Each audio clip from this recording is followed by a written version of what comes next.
What if the armor we're told to wear as men is actually a cage? Since we were boys, we've been handed a script and it says, be tough, be self-reliant, be an island.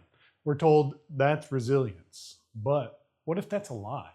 And what if that lie is costing men their lives? In the US, men are nearly 4 times as likely to lose their lives due to struggles with mental health than women are. A 2023 study found that 74% of men feel pressure to appear strong even when they're struggling inside. We're told our worth is in our independence.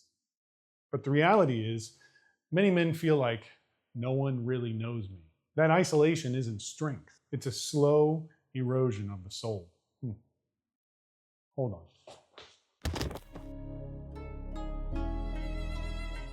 The lone wolf lie confuses isolation with strength. We bury emotions, cut off connection, and fear that needing others makes us weak.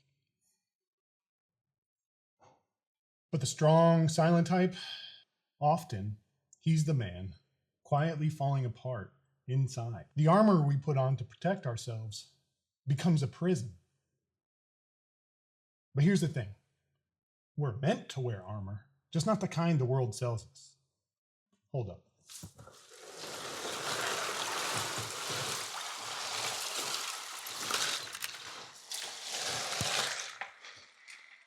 It's called the armor of God. In Ephesians chapter 6, it says, put on the full armor of God so that you may stand against the schemes of the devil.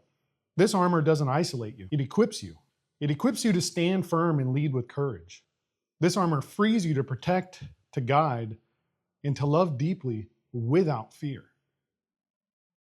See, the secret to a man's resilience isn't found in the boardroom or on a battlefield or in the lonely climb to their version of success. It's found in fatherhood. Science shows that fatherhood rewires a man's brain. It builds empathy, focus, and connection. Those traits don't make you softer, they make you stronger. Fatherhood gives a man purpose. Engaged fathers actually report higher happiness levels, lower depression, and fewer addictions. Psychologist Erik Erikson called this generativity. It means the drive to create and nurture something that will outlast you. Being needed by your kids, your family, and your community. This is what builds true resilience in men. There was also a study done on military members, ones who witnessed extreme horrors in combat. They found most didn't feel the weight until they returned home months later. The reason behind that is because in that environment, they felt needed. Now, I'm not saying that every man has to have kids to feel full, because not every man has kids, but every man can embrace the paternal spirit. Mentor, guide, nurture. True strength isn't standing alone, it's standing with and for others while wearing the right armor. Psalm 127 verse 4 says, like arrows in the hands of a warrior are children born in one's youth. Your children, your family, your community, they are not distractions for your calling. They are your calling. They are the arrows God places in your hands to shape, to guide, and to protect. And in serving them, you discover your own strength. So, what does paternal strength mean to you? Was there a father or a mentor who showed you this kind of resilience? Drop your story below. Your words could help another man redefine what strength truly means to them. For too long, we've believed that resilience means being hard, emotionless, and alone.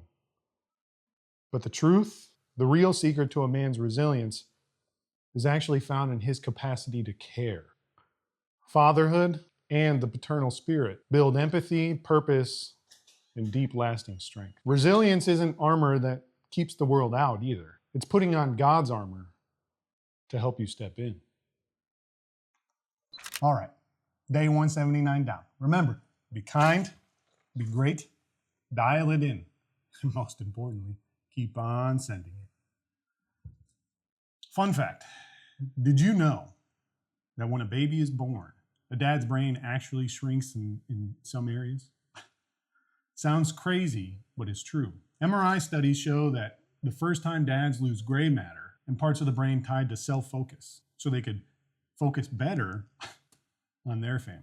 Moral of the story, turns out God literally rewires our brains for fatherhood.